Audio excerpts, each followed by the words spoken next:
Pernahkah kamu merasa sudah melakukan segalanya?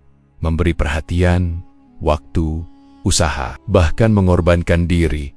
Tapi justru orang yang kamu kejar semakin menjauh, semakin kamu mendekat, dia semakin mengambil jarak. Dan di titik itu, kamu mulai bertanya dalam diam, salahku di mana? Padahal niatmu baik. Padahal kamu hanya ingin bertahan, ingin dimiliki, ingin dipilih. Disinilah paradoks itu bekerja. Semakin keras kamu mengejar, semakin jauh dia berlari. Bukan karena kamu kurang, tapi karena ada sesuatu yang berubah dalam energimu tanpa kamu sadari. Saat seseorang mengejar terlalu keras, yang hilang bukanlah usaha, melainkan ketenangan. Dan manusia sangat peka terhadap itu.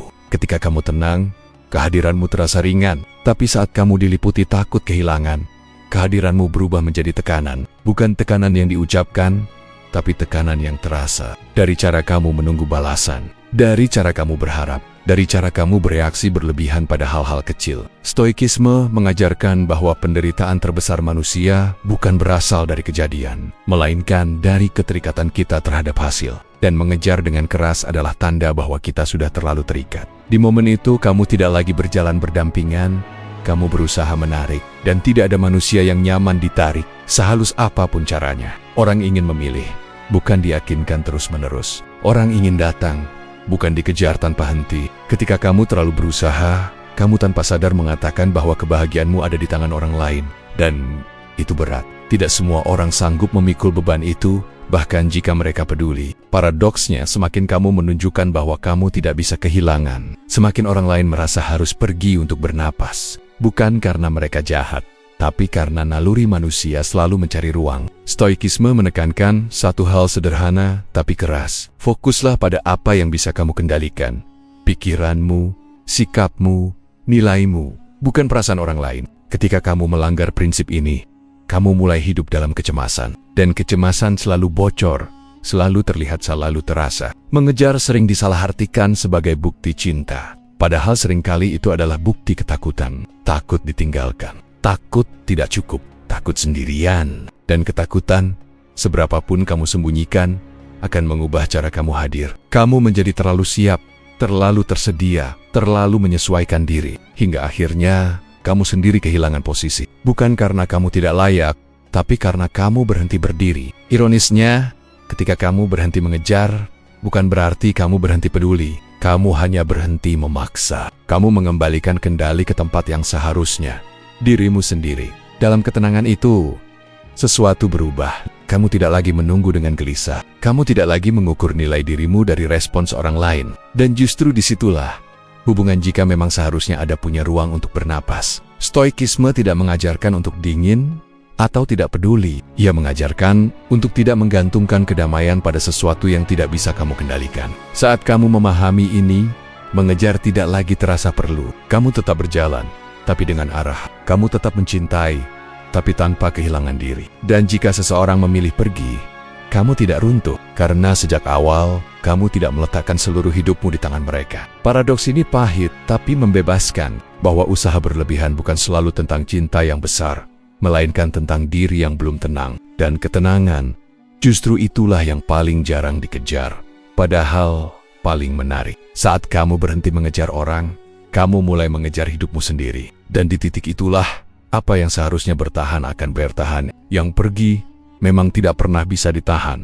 Ada satu titik yang sering tidak kita sadari. Titik ketika keinginan yang awalnya tulus, perlahan berubah menjadi beban bagi orang lain. Di awal, semua terasa ringan. Perhatian terasa hangat, usaha terasa wajar, kita hadir tanpa tuntutan, memberi tanpa menghitung. Tapi seiring waktu, keinginan itu tumbuh, bukan hanya ingin bersama, tapi ingin diprioritaskan, ingin dipilih, ingin diyakinkan. Dan tanpa sadar, sesuatu dalam cara kita hadir mulai berubah.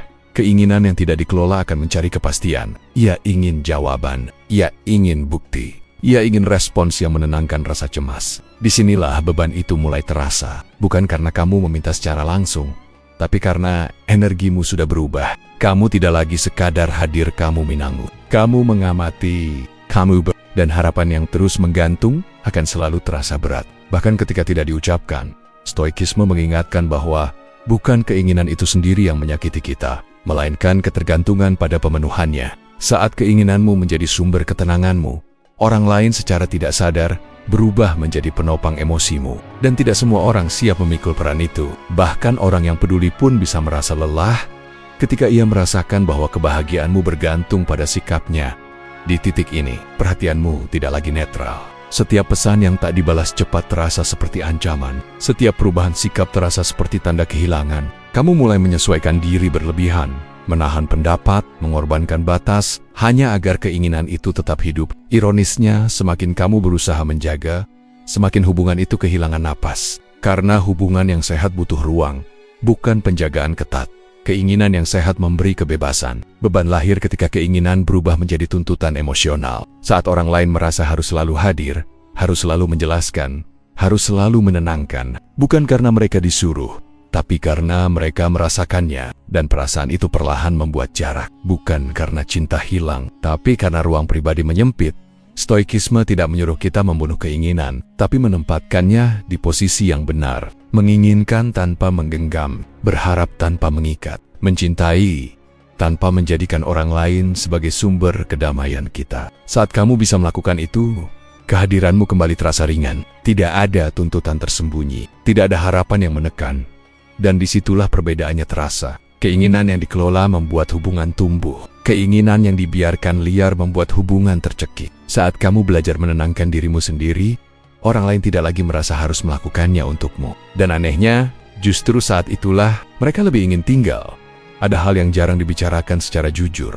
Tidak semua orang merasa dicintai saat terlalu diperjuangkan. Bagi sebagian orang, itu justru terasa menyesakan. Bukan karena usahamu salah, bukan karena niatmu buruk, tapi karena ada perasaan halus yang muncul ketika perhatian berubah menjadi tekanan. Kamu mungkin merasa sedang menunjukkan kesungguhan, tapi di sisi lain, mereka merasa sedang kehilangan ruang untuk bernapas. Manusia memiliki kebutuhan dasar untuk memilih dengan bebas. Ketika seseorang terlalu diperjuangkan, pilihan itu perlahan menghilang. Mereka tidak lagi merasa datang karena ingin, tapi karena merasa tidak enak jika pergi. Dan perasaan tidak enak itu berat. Stoikisme mengajarkan bahwa kebebasan batin adalah salah satu bentuk kekayaan terbesar manusia. Saat kebebasan itu terasa terancam, bahkan oleh niat baik, naluri pertama manusia adalah menarik diri. Perjuangan yang berlebihan seringkali membawa pesan tersembunyi.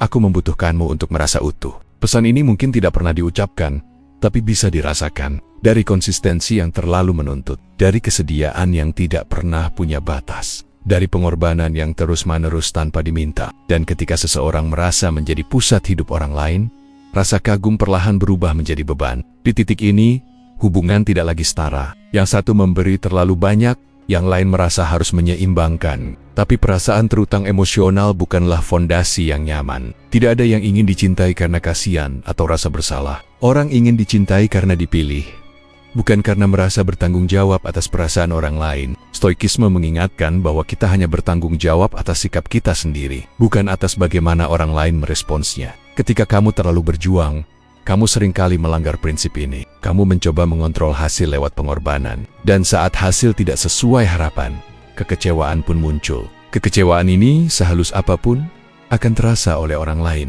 Dan itu semakin mempersempit ruang. Orang merasa tercekik bukan karena perhatianmu, tapi karena hilangnya jarak sehat. Jarak bukan tanda dingin, tapi tanda hormat. Dengan jarak, seseorang bisa datang dengan rindu, bukan kewajiban. Dengan ruang, ketertarikan bisa tumbuh secara alami, bukan dipelihara dengan tekanan. Ketika kamu berhenti memperjuangkan secara berlebihan, kamu tidak sedang menyerah. Kamu sedang mengembalikan keseimbangan. Kamu memberi kesempatan pada orang lain untuk memilihmu dengan sadar, bukan terjebak dalam usaha yang tak berujung. Dan jika mereka memilih pergi, itu bukan kegagalan, itu kejujuran. Pada akhirnya, cinta yang membuat orang ingin tinggal adalah cinta yang memberi ruang, bukan yang mengepung, bukan yang menahan. Stoikisme mengajarkan bahwa ketenangan lebih menarik daripada perjuangan yang panik. Dan saat kamu hadir dengan tenang, orang lain tidak merasa tercekik. Mereka merasa aman untuk tetap tinggal. Ada satu kesalahan yang sering kita lakukan tanpa sadar. Kita menghabiskan terlalu banyak energi untuk mengendalikan hasil, dan terlalu sedikit untuk mengendalikan diri sendiri. Kita ingin orang lain bertahan. Kita ingin perasaan mereka tetap sama. Kita ingin hubungan berjalan sesuai harapan kita. Padahal, sejak awal, itu bukan wilayah kendali kita. Stoikisme berdiri tegas di titik ini. Hidup menjadi berat bukan karena dunia tidak sesuai keinginan kita, tapi karena kita memaksa dunia untuk patuh pada keinginan kita.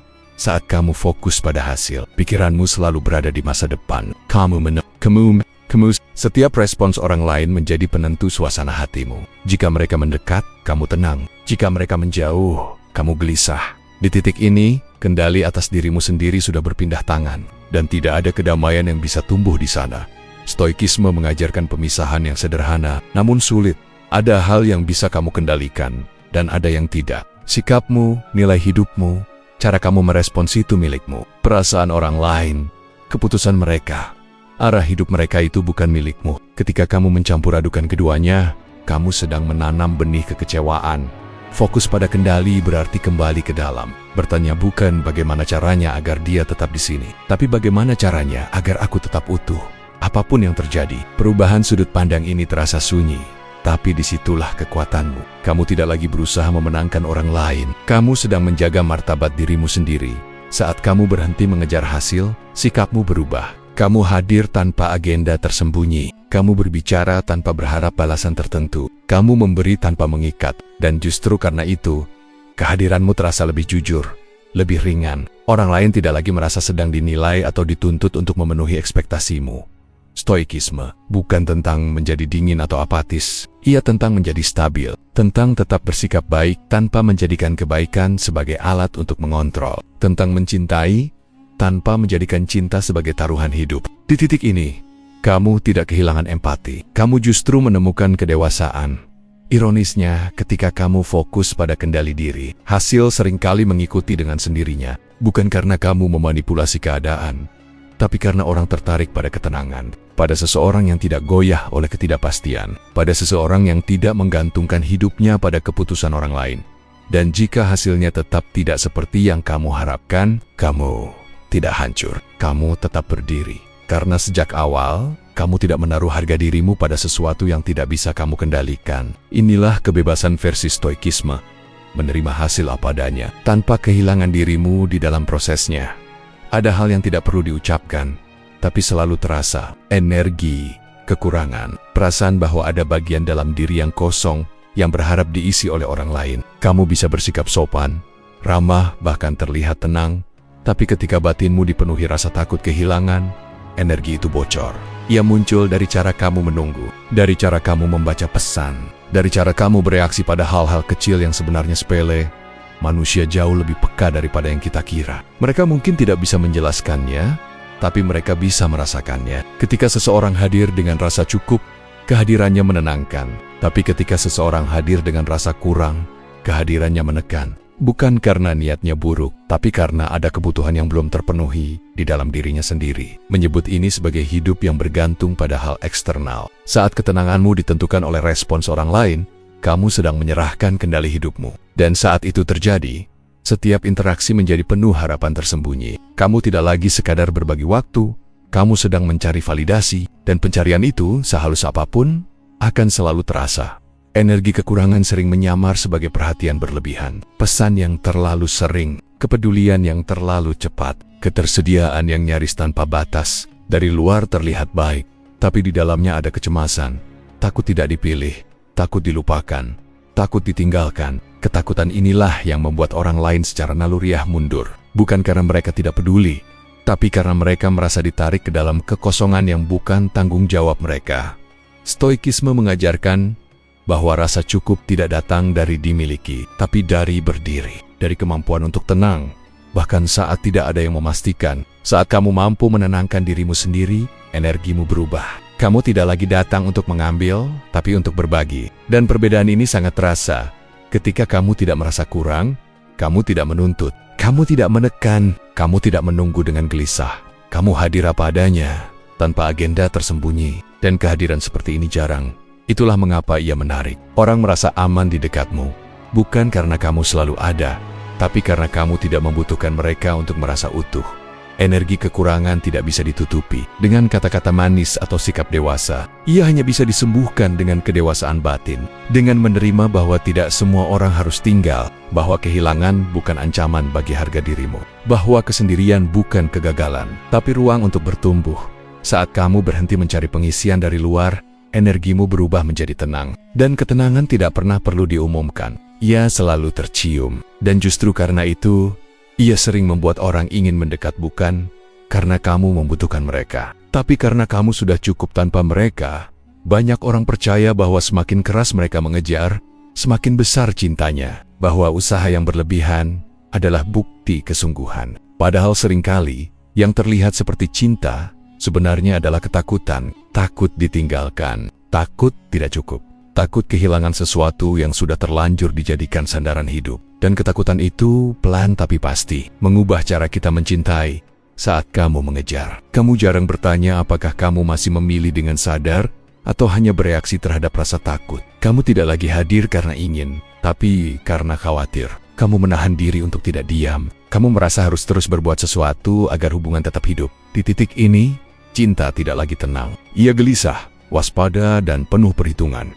Stoikisme mengajarkan bahwa cinta yang sehat lahir dari kebebasan batin, dari diri yang tidak menggantungkan makna hidupnya pada satu hal eksternal. Ketika kamu mencintai dari posisi utuh, kamu tidak takut kehilangan, bukan karena kamu tidak peduli, tapi karena kamu tahu siapa dirimu, bahkan tanpa kehadiran orang lain. Sebaliknya, ketika kamu mengejar, seringkali itu tanda bahwa kamu belum berdamai dengan kemungkinan kehilangan. Ketakutan akan kehilangan membuatmu bertindak berlebihan. Kamu menjadi terlalu siap, terlalu menyesuaikan, terlalu mengorbankan.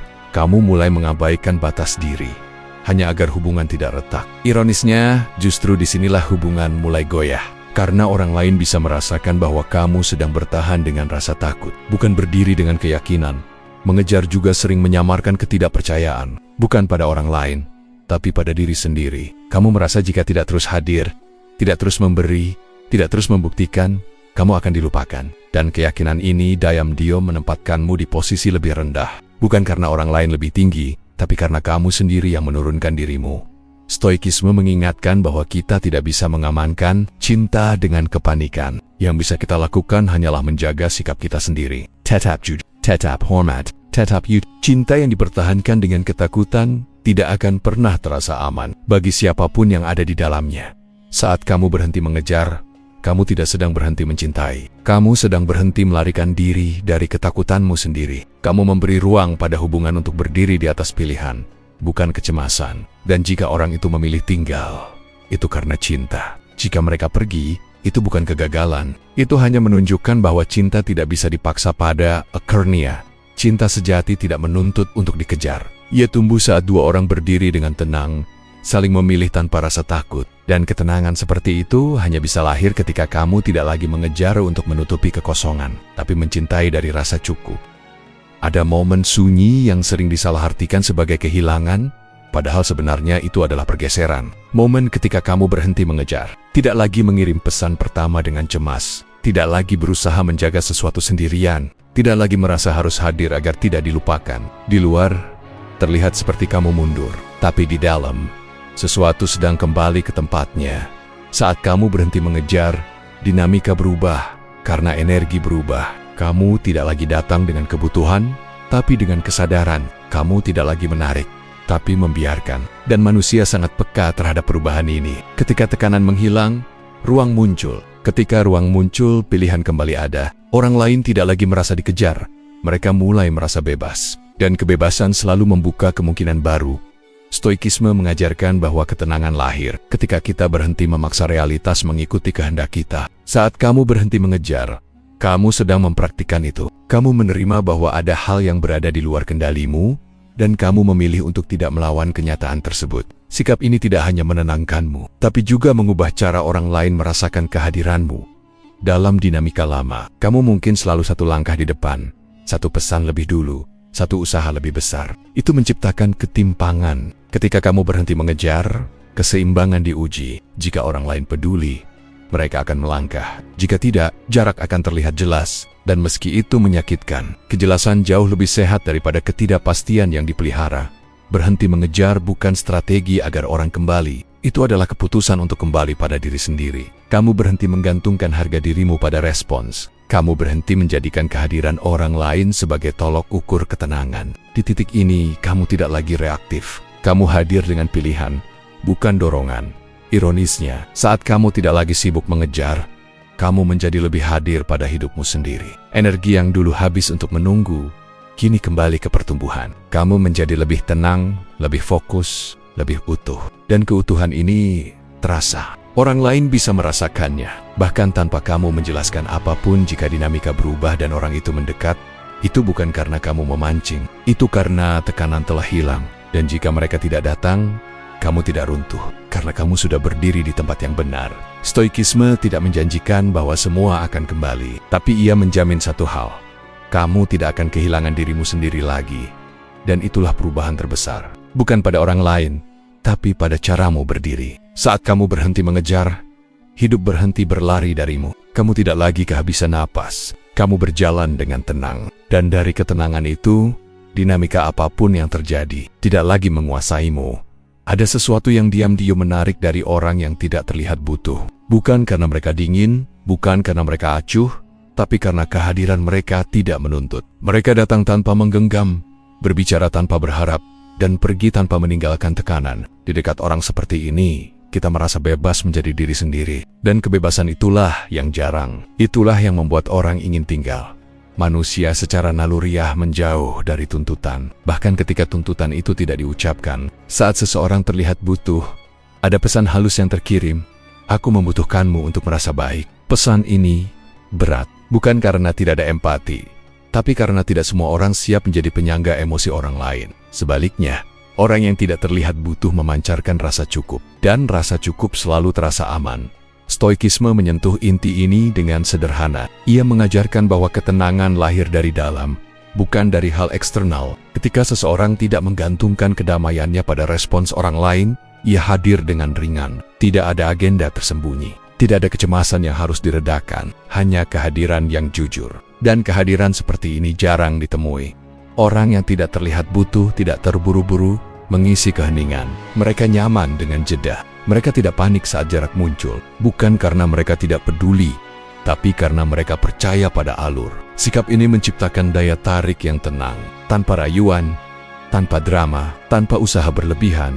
Ketertarikan seringkali lahir bukan dari apa yang kamu berikan, tapi dari bagaimana orang lain merasa di dekatmu. Apakah mereka merasa dituntut atau diterima? Apakah mereka merasa diawasi atau dipercaya? Orang yang tidak terlihat butuh memberi ruang bagi para samprasan itu tumbuh dengan alami. Stoikisme juga mengajarkan nilai martabat diri. Ketika kamu tidak terlihat butuh, kamu tidak sedang berpura-pura kuat. Kamu hanya tidak menukar harga dirimu dengan perhatian. Kamu tetap terbuka, tetap hangat, tapi tidak bergantung. Dan ketidaktergantungan ini memberi sinyal bahwa kamu berdiri di atas kakimu sendiri. Ironisnya, saat kamu tidak berusaha terlihat menarik, kamu justru lebih menarik. Bukan karena kamu bermain peran, tapi karena kamu tidak mengejar pengakuan. Kamu tidak meminta untuk dipilih. Kamu membiarkan orang memilih. Dan pilihan yang lahir dari kebebasan selalu lebih tulus pada okernia. Orang tertarik pada yang tidak terlihat butuh karena di sana tidak ada beban. Tidak ada kewajiban tersembunyi. Hanya dua manusia yang bisa saling mendekat tanpa kehilangan diri. Dan ketenangan seperti itu, di dunia yang penuh kecemasan, adalah daya tarik yang sangat langka.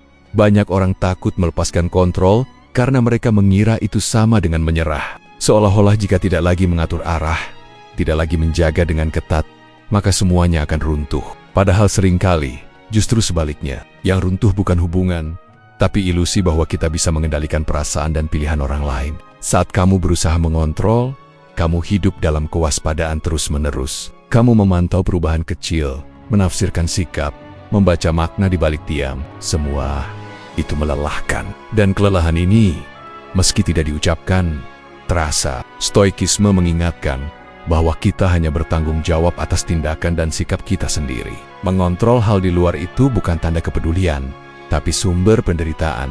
Melepaskan kontrol bukan berarti kamu berhenti peduli. Itu berarti kamu berhenti memaksa. Kamu tetap hadir, tetap jujur, tetap memberi ruang, tapi kamu tidak lagi memegang erat hasil di tanganmu. Kamu tidak lagi menjadikan hubungan sebagai medan kecemasan. Di titik ini, kamu mulai bernapas lebih lega. Kontrol sering lahir dari rasa takut. Takut kehilangan. Takut tidak cukup. Takut sendirian. Ketika kamu melepaskan kontrol, kamu sedang menghadapi ketakutan itu. Bukan lari darinya. Kamu berkata pada dirimu sendiri bahwa apapun yang terjadi, kamu masih bisa berdiri. Dan keyakinan ini mengubah caramu hadir. Stoikisme tidak menjanjikan bahwa dengan melepaskan kontrol, orang akan bertahan. Ia hanya menjanjikan satu hal yang lebih penting, kedamaian batin. Kedamaian karena kamu tidak lagi berperang dengan kenyataan. Kamu menerima bahwa tidak semua hal bisa diselamatkan dengan usaha. Dan penerimaan ini bukan kelemahan tapi kekuatan. Saat kontrol dilepas, dinamika menjadi jujur. Jika seseorang ingin tinggal, mereka tinggal karena pilihan. Jika mereka pergi, itu karena memang waktunya. Tidak ada lagi tarik-menarik. Tidak ada lagi pertunjukan usaha. Hanya kejelasan dan kejelasan. Meski menyakitkan, selalu lebih membebaskan daripada harapan palsu. Melepaskan kontrol juga mengembalikanmu pada dirimu sendiri. Energi yang dulu habis untuk menjaga sesuatu yang rapuh, kini bisa kamu gunakan untuk membangun dirimu. Kamu kembali fokus pada nilai, arah, dan pertumbuhan. Kamu tidak lagi hidup dalam reaksi, tapi dalam kesadaran. Jadi melepaskan kontrol bukan berarti kamu kalah. Itu berarti kamu berhenti bertarung dengan sesuatu yang bukan tanggung jawabmu. Kamu memilih ketenangan daripada kecemasan. Dan di dunia yang sering mengajarkan untuk menggenggam lebih erat, keberanian untuk melepaskan justru adalah bentuk kekuatan yang paling sunyi. Pada Akurnia, cerita ini bukan tentang siapa yang bertahan atau siapa yang pergi. Ini tentang dirimu, tentang berapa banyak bagian dari dirimu yang sempat hilang saat kamu terlalu sibuk mengejar seseorang. Tentang betapa pelan-pelan kamu menukar ketenangan dengan kecemasan, harga diri dengan harapan, dan keutuhan dengan ketakutan akan kehilangan. Saat kamu berhenti mengejar, bukan orang lain yang pertama kali kamu temukan, tapi dirimu sendiri. Kamu kembali mendengar pikiranmu tanpa gangguan. Kamu kembali merasakan hidup tanpa harus menunggu validasi. Kamu tidak lagi bangun dengan cemas, bertanya-tanya apakah hari ini kamu masih dipilih. Kamu berdiri di tempat yang lebih sunyi, tapi lebih jujur. Stoikisme mengajarkan bahwa kedamaian tidak datang dari memiliki, tapi dari melepaskan keterikatan yang berlebihan. Ketika kamu berhenti mengejar, kamu tidak menutup hati. Kamu hanya berhenti menggantungkan nilaimu pada sesuatu yang berada di luar kendalimu. Dan di titik itu, hidup terasa lebih ringan. Kamu mulai mencintai tanpa takut, hadir tanpa menuntut, memberi tanpa berharap balasan yang menyelamatkanmu. Bukan karena kamu sudah kebal, tapi karena kamu sudah utuh. Kamu tidak lagi membutuhkan seseorang untuk melengkapi kekosongan, karena kamu sudah berdamai dengan dirimu sendiri. Jika seseorang memilih tinggal di sisimu, itu bukan karena kamu mengejar, tapi karena mereka ingin. Dan jika mereka memilih pergi, itu tidak lagi menghancurkanmu, karena kamu tahu, kehilangan mereka tidak sama dengan kehilangan dirimu. Kamu sudah pulang ke rumah yang paling penting. Inilah ironi yang jarang disadari. Saat kamu berhenti mengejar orang, hidup berhenti berlari darimu. Hal-hal yang seharusnya datang dengan sendirinya, yang tidak pergi tanpa perlu ditahan, dan kamu tidak lagi kehabisan napas. Jadi jika hari ini kamu merasa lelah mengejar, mungkin itu bukan tanda menyerah. Mungkin itu tanda bahwa kamu siap kembali pada dirimu, pada ketenangan, pada hidup yang tidak perlu dipaksakan. Dan dari tempat yang tenang itulah, apapun yang datang tidak lagi menguasaimu.